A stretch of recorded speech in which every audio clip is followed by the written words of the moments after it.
My name is Ginny, also known as 2/3 Lotus, everywhere on the internet. This clip is part of my series, The Poets of Twitch, where I analyze my viewers' writing live on stream.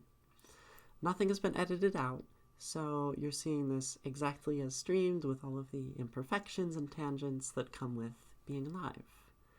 If you want to catch me live or want more information, check out the description. Otherwise, enjoy some excellent writing. A poem. Does this have a title? Or is it remaining untitled for the moment? Also, so, here's the thing, Drowning. Before I begin actually reading, I have a few questions. One, would you like critique? Would you like to hear things that I think you can improve on? I believe you said you did, but I just want to double check. Right? And, okay, of course. Otherwise, I would just be analyzing it and trying to say what I think this is about, which sometimes is less evident than this one looks like it will be. And then second, this is the more question that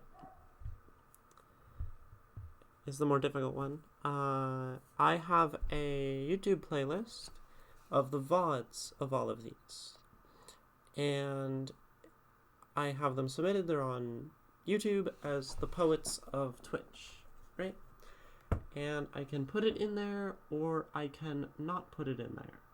I can save the VOD unlisted if you want to have it for your own personal reference and put it in our Discord, or it can just stay not on my YouTube channel at all. That is your decision, and whatever you're comfortable with, you can change it only up to the point where after a week the VOD gets deleted. But you can also decide that afterward because, you're gonna get to see what the analysis is like. Feel free to put it in. I'd love for someone to learn. Okay. Yeah, I think that's the perfect attitude. Seeing it as something of learning. And you said a voice, you guess, could be a title. Then we'll call it a voice. A voice. And this is by drowningdevil12.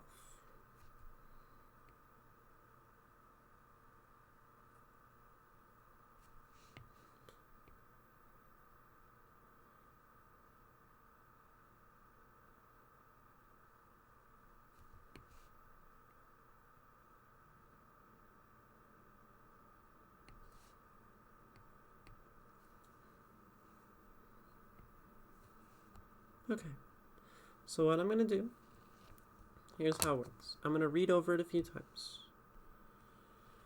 just for enjoyment, because poems are to be enjoyed, and it's art, and it's lovely and beautiful. And just kind of read over it, listen to it, hear it myself, right?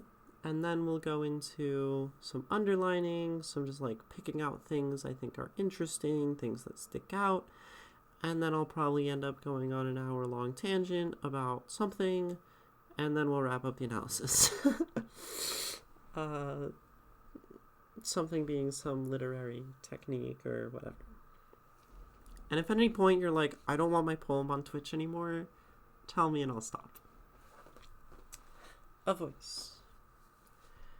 I don't sound like a woman. I don't sound like a man. I sound like me. But my voice is not original. I heard it from my mother, and she heard it from hers. I heard it for years before it became mine, but I never heard it from a man. Not before I came along. Not before I spoke the words. I am a boy.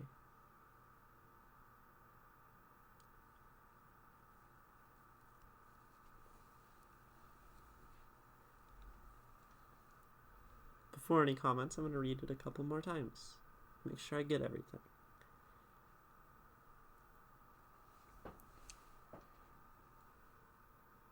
I don't sound like a woman. I don't sound like a man. I sound like me. But my voice is not original. I heard it from my mother, and she heard it from hers.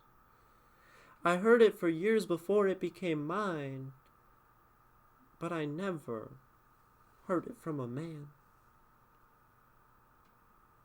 Not before I came along, not before I spoke the words. I am a boy.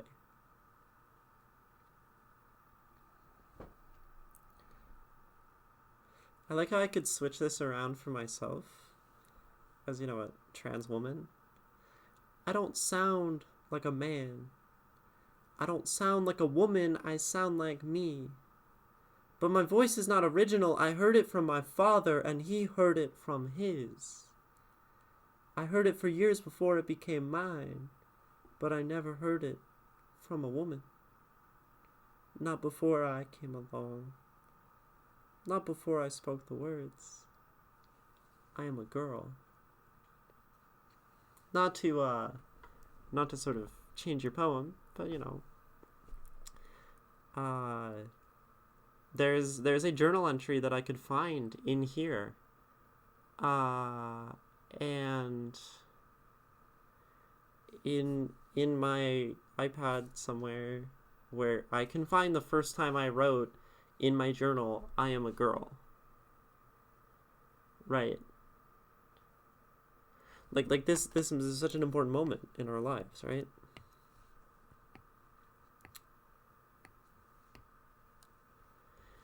Oh, thank God. I was hoping other trans people could do that. That's so awesome. It is awesome because it's a cool poem. I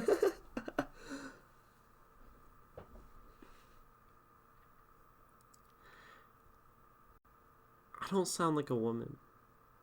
I don't sound like a man. I sound like me.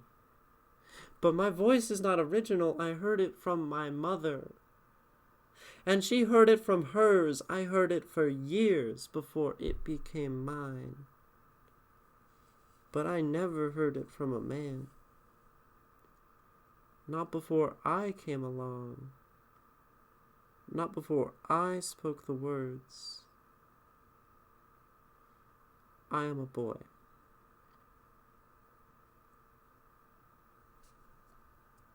No, I dig this. This is good. So, it's super simple, right? And it's really elegant in what it does. I don't have to do that much analysis, but for those that are unaware, being trans, one of our biggest issues is the fact that we have a voice that is dysphoric. Dysphoria is when our features or anything about us, or even the way we think, does not align with the gender that we are.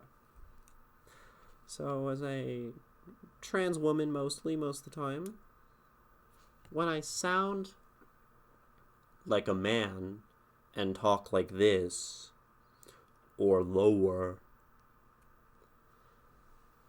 that can be a difficult thing for a trans woman. Right? It's not difficult for me. It's funny, I also have a poem about my voice. It's different. It actually is to be performed spoken using my vocal range. But that's what this poem is about. Like, you said you're a trans man, right? And there's so much stuff out in the world. It's just full of transness, right? For those who don't know, like the I am a boy, I am a girl thing.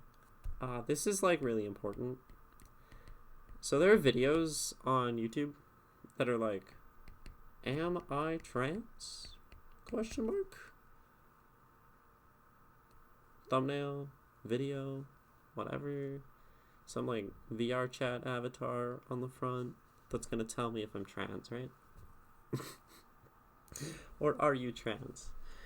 And something that's super common is the sentiment to say the phrase, I am a boy, I am a girl, and see how that makes you feel. And it's like, well, if it makes you feel good to say I am a girl and you were a boy, or I am a boy and you were a girl, something's up here, you know? And that's what this is basically referencing. Maybe not necessarily the videos themselves, but just that sentiment. And I mean, I've done the same thing. And I'm gonna do something. I'm gonna try to find the exact journal entry in my journal, unless I stopped paying for this application. I think I still have it, where I said it the first time, like it exists. It's really cool. Journal. I kept a journal for a while.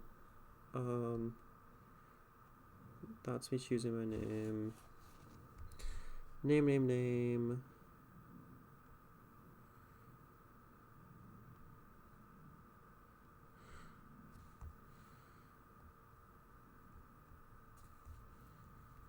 Is there... me saying I want to paint my nails.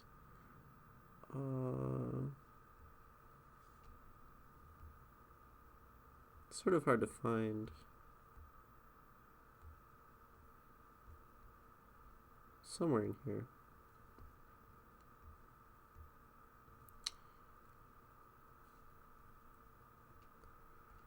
Like, I literally just write in my journal, like, I'm a girl. I wrote this because of a memory from when I told my dad I felt like a boy. Yeah, or saying it to someone, right? I am a boy. I am a girl. That is, like, another context of that thing, which is super common too, right? Probably the more common one. But I like use that specific phrasing in, like, that context, which I mentioned. I definitely can't find it. I am a girl.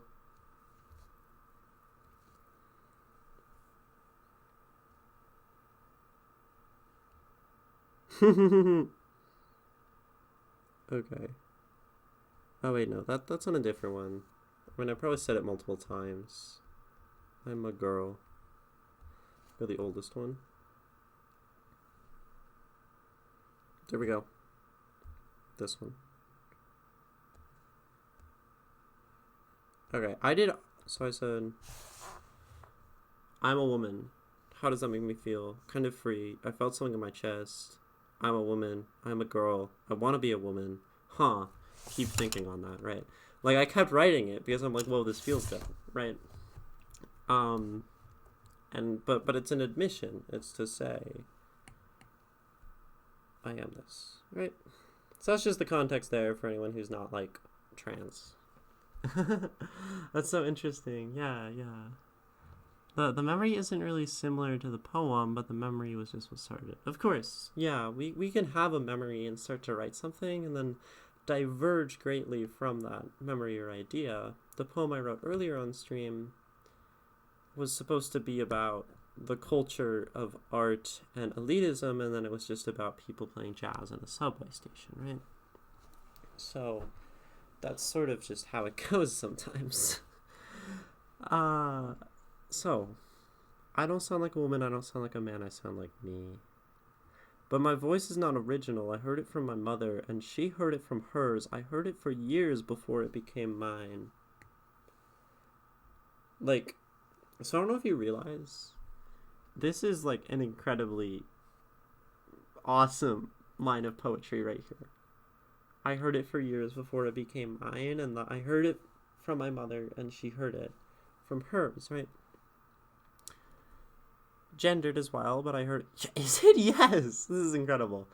I read that, and I'm like, damn. Like, that would get you snaps if you read it at, like, a poetry reading, you know? I heard it for years before it became mine. Oh, it's awesome. Yeah, it's really good. Like, you have some excellent lines in here. I think this middle section here is a really, like, interesting kind of spin on that, right? To have this opening. This opening is very, maybe, triumphant, I would say. I don't sound like a woman. I don't sound like a man. I sound like me. You know, when I say it like that, like, it's like I am confident in my identity, is what that reads as to me. And that could also be negative. It could be, I don't sound like a woman.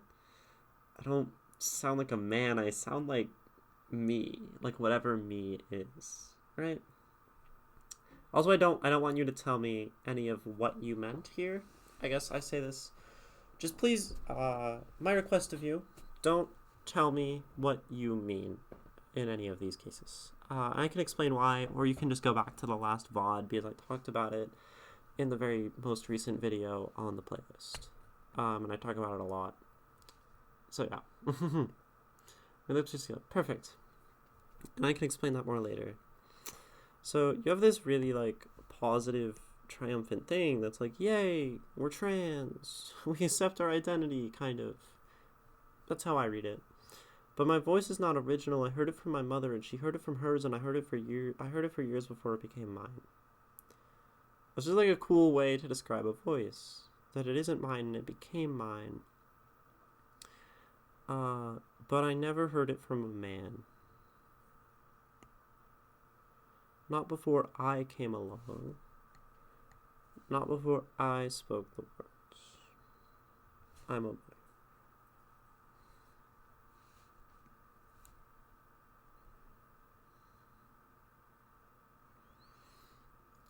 We're going to talk about something which might be new to you. Drowning Devil. Anyone who's been in here at all. I talk about it almost every time, but less so now, but I'm going to talk about it again. Intentionality. Right? When reading a poem, I think the right thing to do is assume everything on the page is intentional. Everything has been done with a purpose by the poet. One, because it's way more fun for me as someone analyzing to pull out every little nuance and say, I think the poet meant this. I think the poet, by putting a period here, meant this specific thing, and go on a long trail of thought because of one period. I think that the poet, because they used quotation marks here, I think a poet, because they capitalized or didn't capitalize or used this specific word, can take me in all of these different, like, theoretical directions. Right? The details. So you do have I, and I uncapitalized.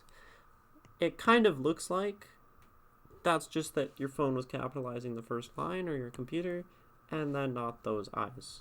However, I'm going to use my liberty as someone who is interpreting your poetry to say those are intentional. And we'll talk about that later. Or now. Right, we'll talk about that now. And meaning. Capitalization is literally just like a letter, but it's a big letter. We have capitalization for proper things. We have capitalization for names. Capitalization is like taking a letter and just plus. It makes this letter more important. It's also something you can play with. You can have a poem where things are only capitalized where you want them to be, not at the start of lines, not after periods, only in important places, as the Void Yes does, as I do sometimes, depending on the poem, as many poets do. So, like, it's kind of interesting that it ends up just being here, only after we talk about you being a man.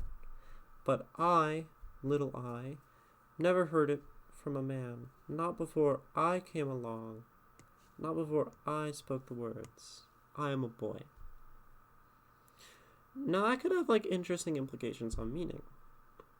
To put these eyes down here. Because theoretically, this line, I am a boy, is the most victorious line for a trans person. Wait, shit, your phone is acting up again. No worries. And of course, it will all be on YouTube, provided that you want it there. So, I am a boy. This is like great. This is euphoric to say. It's either euphoric or it's telling someone it's coming out. It's all of these things. This is like one of the most important phrases of the trans person's transgenesis, right? And yet, it is in this section, I am a boy, or right before it, that we don't capitalize I.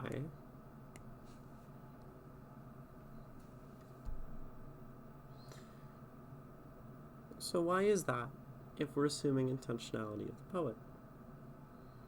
Which, I mean, like, if I'm being quite honest, I think you're new to poetry, this is the one thing you've ever written. My guess is that it just didn't auto-capitalize them. But maybe I'm selling you short in that regard. But I never heard it from a man, not before I came along, not before I spoke the words. So this could be talking about I in the past. I never heard it from a man in the past. Not before I came along, not before I spoke the words. This is the past tense I, which could almost be considered a different character. And we talk about characters, we talk about perspective, we talk about time. And if these are all existing in past tense,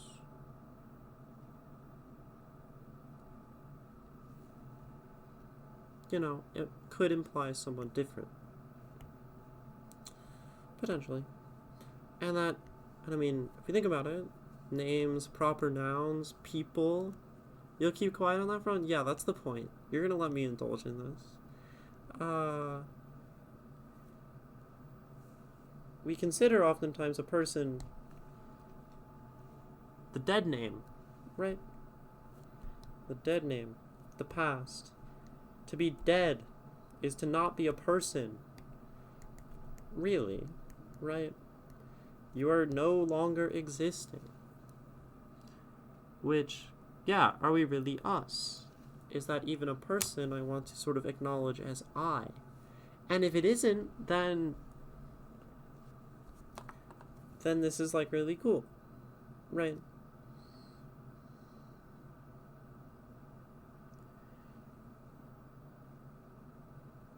And in that sense, an extremely powerful poetic move.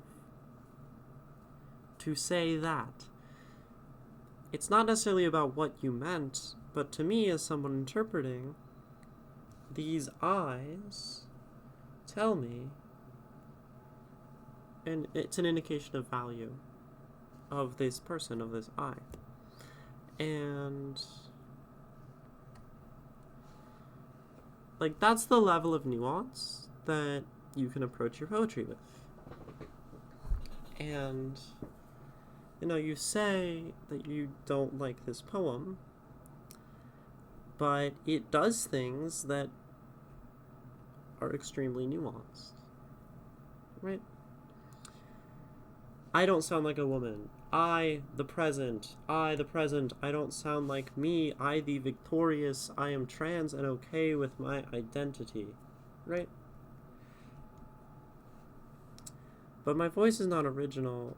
I heard it from my mother, and she heard it from hers. I heard it for years before it became mine.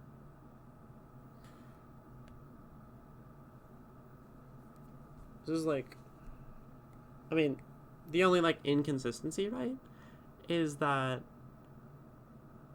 who was that person that isn't anymore? Isn't it a forced pregnancy, a life that isn't wanted from the person Voidius. What? Are you speaking from the void? So the only, like, discrepancy here is these two eyes. Which, to be fair, damn, I wasn't ready to be torn to shreds, and now I'm kicking my feet. I hope that's good kicking your feet. If it's not, I can stop. But this is, like, the discrepancy, because theoretically these are also, like, the past tense, heard it from my mother, specifically, like, gendered, feminine, before I was a boy, right? Because this is liberating in that it is no longer gendered. I sound like me, right? So in a sense, like, if I had offered critique, perhaps, in this extremely intentional use of the capitalization of the letter I, in my opinion, from what I understand,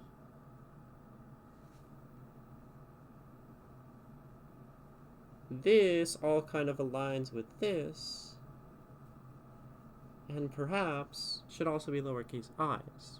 You feel great. I'm glad you feel great. That is all I want. I really try to give care and attention to the work in a way that makes you feel great, even as I potentially give critique and advice and that kind of stuff. Ads are soon, yes. Oh, it's in progress.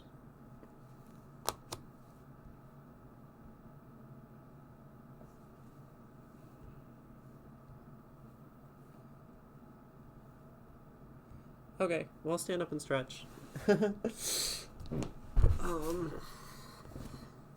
I thought they were starting in like a minute.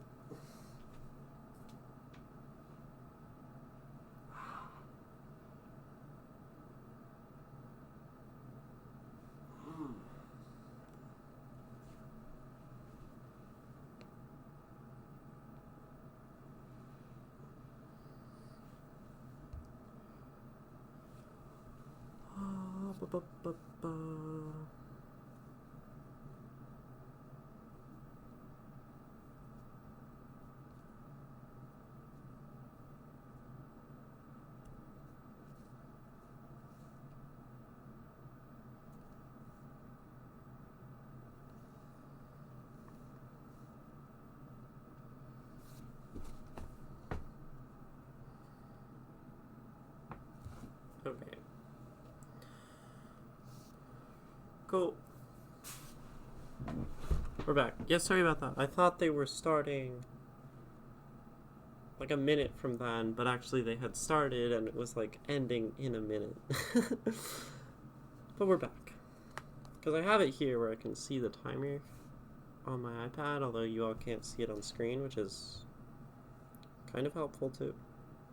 I don't know. Anyway. So, potentially, we might talk about the 1/3 lotus. We might be talking about escaping the binary as a liberating thing. And it's funny because I Am a Boy escapes the binary by changing from one to the other, sort of. The static binary, right? And in that case, I heard it from my mother. I heard it for years before it became mine, right? Before it was mine, before it was me, before it was connected to my identity. That rhymed very well, in fact. Not something I would put in a poem. It's cringe. I mean, it's not cringe. It could be placed in places. Not in this poem. Kill the part of me that cringes. Kill the part of me that cringes. That's what we talked about. So if this is like before me, then having these be decapitalized, even at the start of the line, would be, I think, a cool move for that message. Right?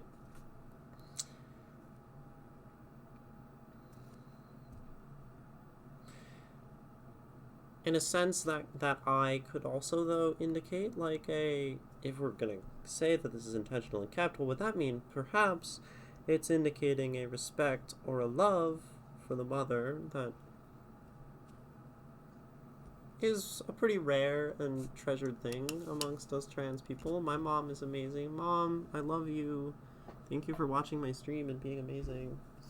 Coming into my room. Uh, but that's like a potential interpretation of a capital I here that might, like, the one, like, okay thing about womanhood is, like, mom. For a trans man. Maybe not. Maybe your mom disowned you. I don't know your story yet. But, like, that's an interesting interpretation that might come from the eyes. In that case, maybe one would also capitalize mother. So, if we were to take that interpretation of caring for the family, the mother, the love, in that regard, then the critique would be to capitalize the M, which is kind of might help, and capitalize even she and hers. That could be cool. Capitalizing pronouns does happen. Notably, it happens in the Bible, where whenever the Bible is referring to God, they'll say him, capital H, right? Or even like Jesus is like the Son of God, capital S. And that's a great move, a very simple move you can use in poetry to indicate someone of great importance. Of course, you might get misinterpreted as religious, referencing religion, which I don't have a problem with. The great G. Yeah, the big G God, right?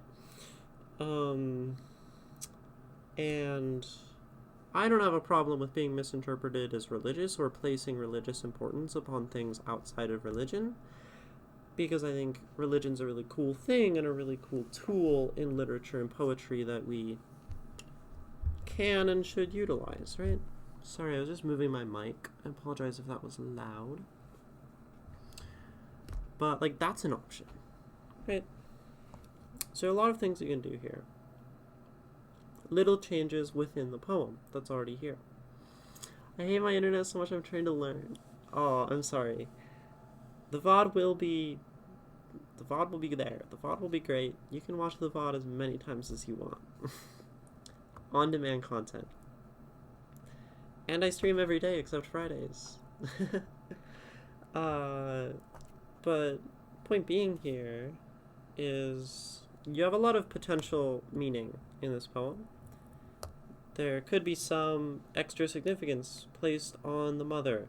There could be some importance to the idea of escaping binary gender. There's some importance maybe to the deselfing of the past and the dead name. So there's so many potential interpretations, which is good. And we're literally going to go back to like what we were talking about yesterday, my specificity graph. I should just redraw it. I need this on a t-shirt. That would be great. So it's pretty simple. Vertical line, horizontal line, specificity, interpretation. I like how little stuff I get compared to other people. Just because your poetry is like very unique. I don't compare, like, I don't think I really brought up things like, I brought up your poem yesterday. What are you talking about? Or not yesterday, 2 streams ago. Interpretations. So, the graph looks something like this. Goes up, and then down like that. Roughly, I would say.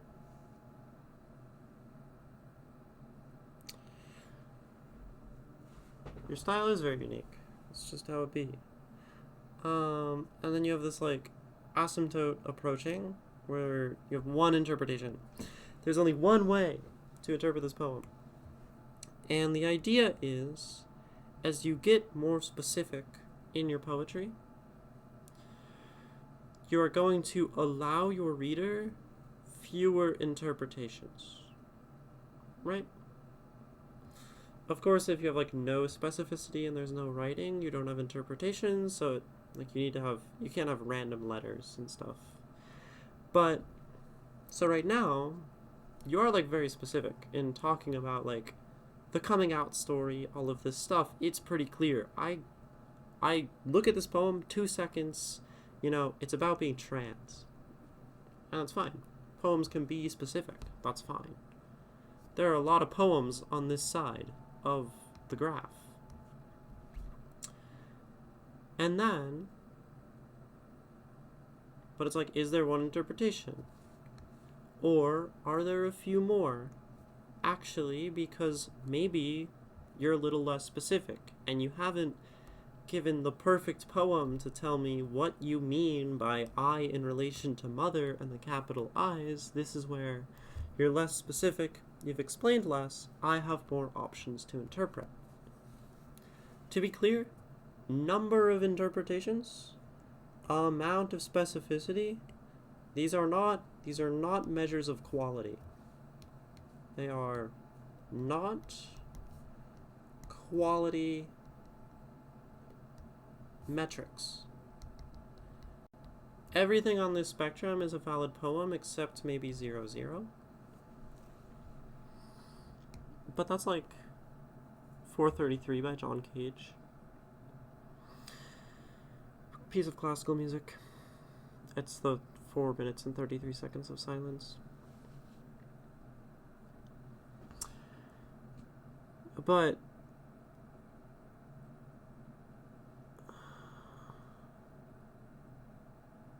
and maybe potentially the graph looks like this, where it goes up toward infinity interpretations at 0 specificity. I'm not sure. Point being, you have a choice whenever you're writing a poem. How many, or how specific do I want to be? Do I have, one interpretation that I really want to come through? Or do I just want the reader to generally know that this poem is kinda gay? In which case, you could be less specific. You could talk about queerness being much less overt than this. Or you could say, it's about the self as all you need the reader to know about. And at that point, all you need is like one instance of the pronoun I, and then they can go from there, right? But that's your choice to make on the specificity graph. Voyas, you wonder where you'd be, bet it would be funny. I don't know, you're probably somewhere here. Like, you're not so absolute. I mean, the graph is nonsense. There's no numbers here. But, like, you're on the less specific side in that you're very metaphorical, but your metaphors all tend to point towards something very specific. It just gives you option to get there in different ways and find different interpretations. So, I think you strike a wonderful balance in what you do, but yes. That being said, so, like, and this is really excellent, because if you're writing a poem about being trans, you do want, like, people to know it's about being trans, and you do that very successfully. And you also aren't too specific. Sometimes this is a fault of new poets, wanting to be here. Wanting to say, I have this great idea for a thing I want you to know. My job is now being as specific as possible so you get to interpret exactly what I meant.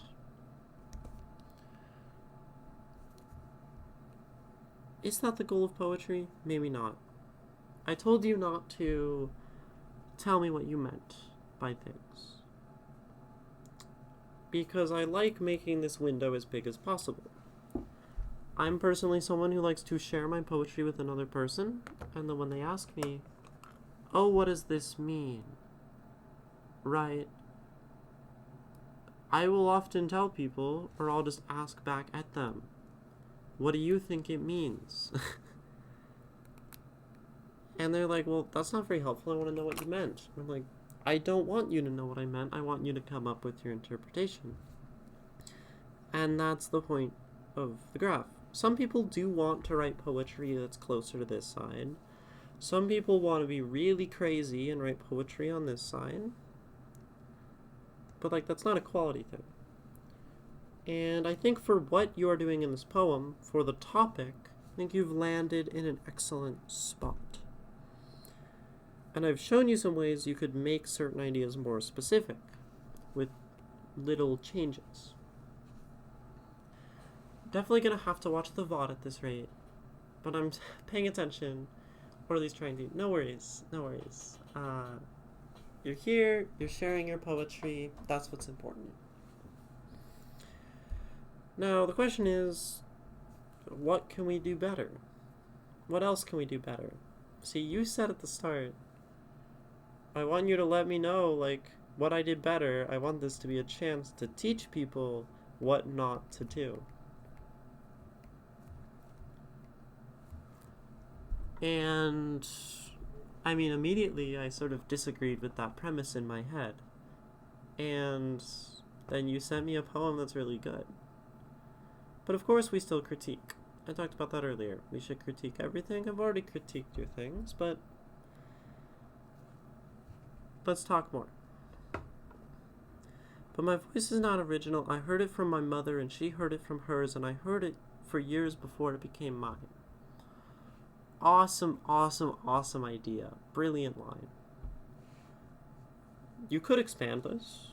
Like, there's not very much poem here, admittedly. It's short, and short poems are good. We like short poems. But let's say we did more with that big long arrow. Say we did more of the my voice is not mine. My voice is not mine. That's a really cool concept. Like, it's just a good idea, and it's true. Our voice only comes from the people we hear and we listen to. And that's also a really important idea in identity. Our identity is greatly informed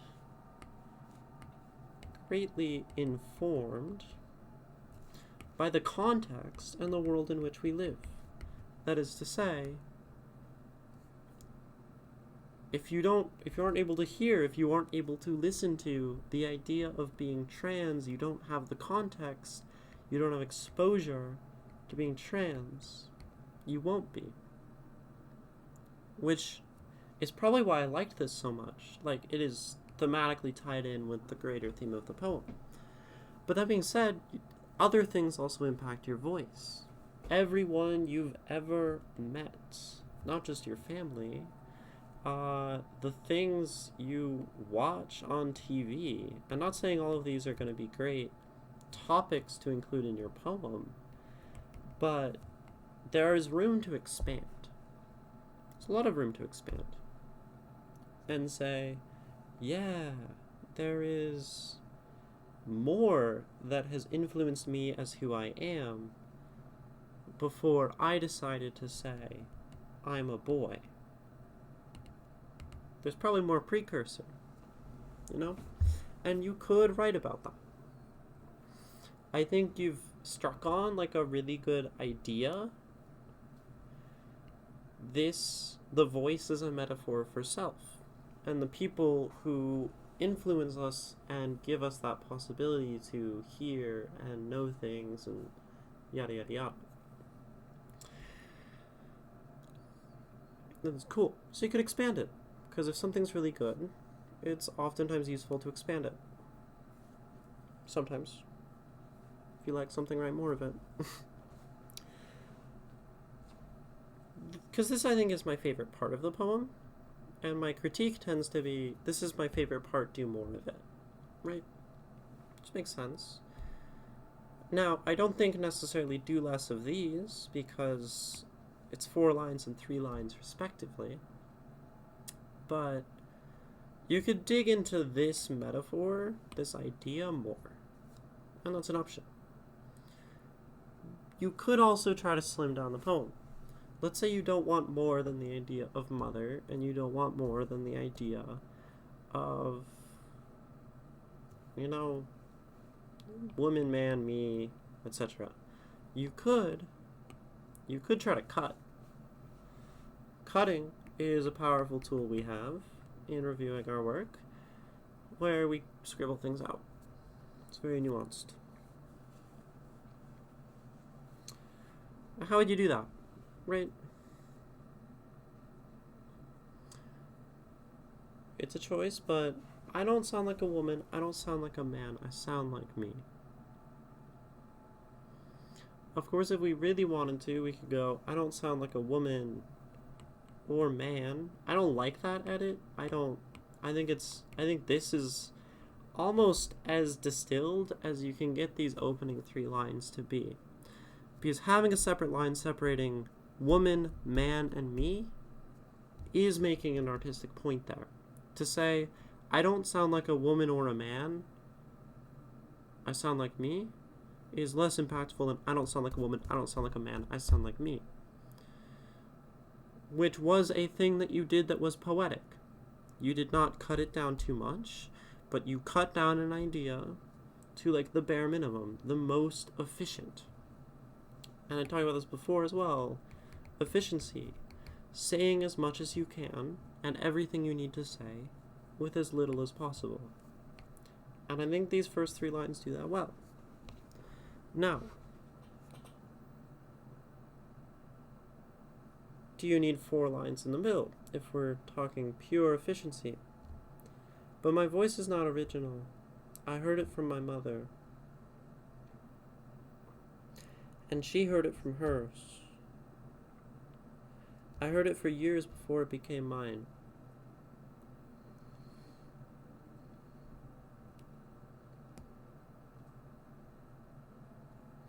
But my voice is not original.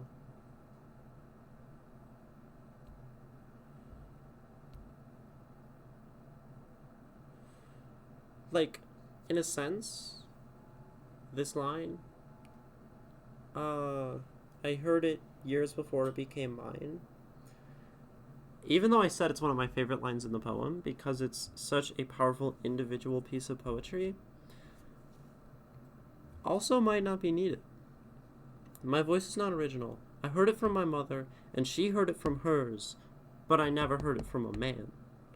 See, that ties us straight in from like gendered, and skips this line. You could move this line up here. But my voice is not original. I heard it for years before it became mine. I heard it from my mother, and she heard it from hers, but I never heard it from a man. Verses, but my voice is not original. I heard it from my mother, and she heard it from hers. I heard it for many years before it became mine, but I never heard it from a man. And you see how having the gendered words gives this really amazing momentum straight into I never heard it from a man, which is such a powerful thing. Like to say, I never heard it from a man. This voice that is mine and I'm a man. It's hard, right? So if we took this line, which we really loved, and moved it, then like, now we're cooking. That's like maybe a really cool edit you can make, which I think would be in service of the flow verbally and what you're trying to say as an option. But my voice is not original. I heard it for years before it became mine. I heard it from my mother and she heard it from hers, but I never heard it from a man. Like, to be honest, that sounds, yeah, you like it like that. And it's those little things, those little like nuances that's how you bring your own poem to like, I think the highest level is saying, how can each thing be in service of what I'm trying to say? You watched me writing on stream. I was just writing straight down the page. It's how I normally write, and I don't usually go back and edit. Maybe because it would be really hard for me to go back and do this on my own work and be critical like this, but theoretically, this is what you should be doing. Congrats on October. Thank you. I've been in October since the start, and it's an awesome thing, and definitely congrats on everyone in October, like, writing so many words. I don't know if I deserve any specific October congratulations, but I appreciated the King Poyo. How am I just now realizing you're affiliated? Because I got affiliated on Monday. Monday, I was an affiliate. That's when I started being an affiliate. It was my first stream of affiliation. I'm so stoked. I've really grown a lot, my channel, since 3 months ago, right? It's basically when I started, maybe slightly less. And it's kind of been awesome. Happy belated affiliation. Thank you, the King Toyo. Thank you. We're reading A Voice by drowningdevil12. This is about being a trans man. And or a trans femme if I switch the gendered things to match myself. But, so yeah, you do like it like that, Drowning Devil. And I agree. I think that's like one of those little changes that can just up this poem a little bit. And it's about finding, what am I trying to say? Well, gender. And if we're talking about gender, we want the gender to flow from thing to thing. Right? Like, let's look at this. These two lines talk about gender.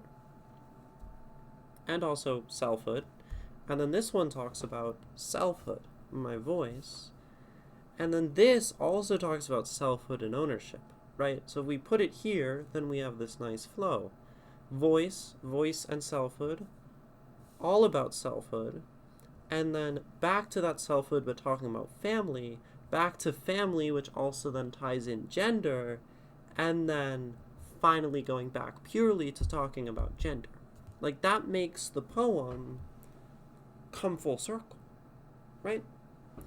And if we didn't make those changes, it would go something like gender, selfhood, gender, and family, gender. Which is back and forth. It can get confusing to the reader, but if things flow and transition, it can work better. We talk about, maybe you've heard in school, in writing essays, about the idea of a transition. I'm writing my essay, right? And this first thing is about capitalism. Just first thing that comes to mind that I'd be writing an essay about, right? And then we have a page break, and then we have our next section, and this is about something else. Let's say, let's get political, or I mean, this is political. It's political economic system, socialism. And if I was writing this essay, I should do these in different colors. Ideally, what would happen, right, is somewhere in between these two things, there would be something that transitions us from capitalism to socialism in our writing. And that would be like a transition sentence somewhere between green and white, saying like,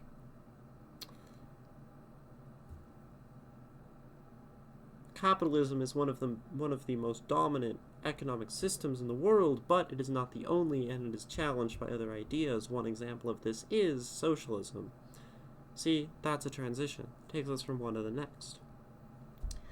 And if we don't do that, then it's like, we're talking about this, now we're talking about this.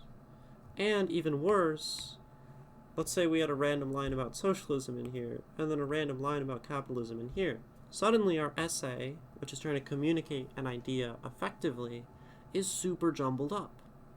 And we don't like that. I feel like I can turn that into a clip.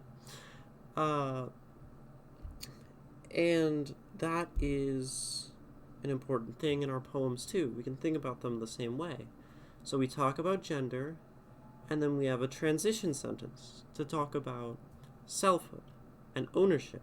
And then ownership transitions to family, and then family transitions back to gender alongside family, and then back to gender in its exclusivity, and of course, our sort of thesis of being trans. Like, this is almost structured like an informative essay you'd write in school. And like, everything informs everything in art. You learn things about how to write an essay, you learn things about how to write a poem, you learn things about how to do visual art. All of those concepts apply everywhere. The idea of the thesis applies in your poem. The idea of metaphor applies in your essays. And, you know, 5 senses in storytelling, it's all useful. It's just a matter of, like, having someone show you how to put it together, which I don't think school does. Right? that's like my thoughts. So I'm gonna push back this ad break, and then I'm gonna read it one more time. And if you have any questions, Drowning Devil, I will answer those first, and then I always read it again at the end to enjoy the poem again, right? And then it'll be done. And hey Void, yes. Also, Drowning Devil. Would you like me to read it sort of in the final form with this line moved, or would you like me to still read the original as is? Because that's my edit on your poem, and I don't want to like impose that and say that's the right thing to do. You also said you liked moving that sentence though, so I just want to be clear. If you don't respond, I'll just do the original one. I know you're having Wi-Fi issues too, right?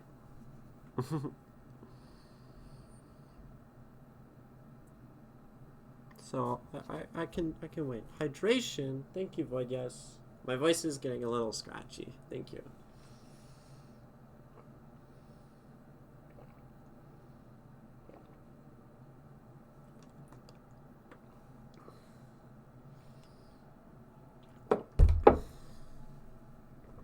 Go ahead. You want me to switch the line? I think it's a cool edit, so I can do that. Just being clear, that's what you're saying. Go ahead to, right? And do you have any other questions? Do you have any other things you want me to look at? I know I went pretty in depth with this one, so I think I've given you an idea of what I think about your poem.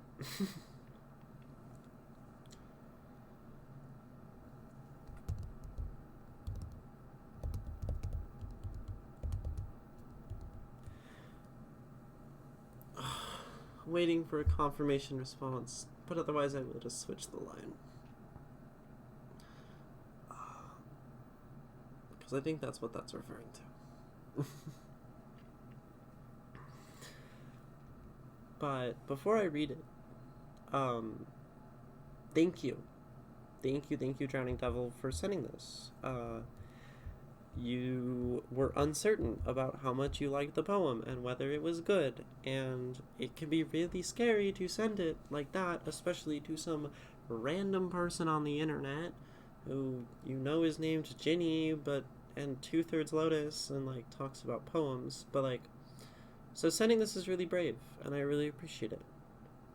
So that being said, here is A Voice by drowningdevil12.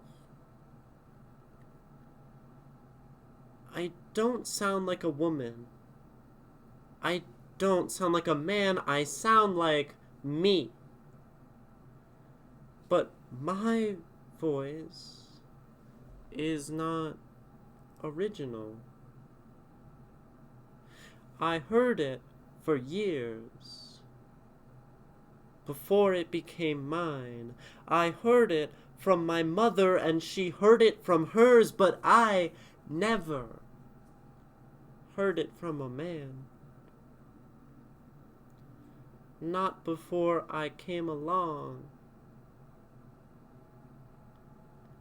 Not before I spoke the words.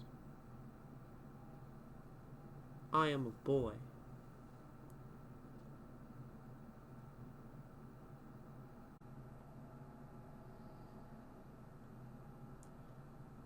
Freaking awesome. Thank you for watching. I encourage you to check out the rest of the series, follow if you enjoyed, and stop by Twitch if you want to share your own work. See you there.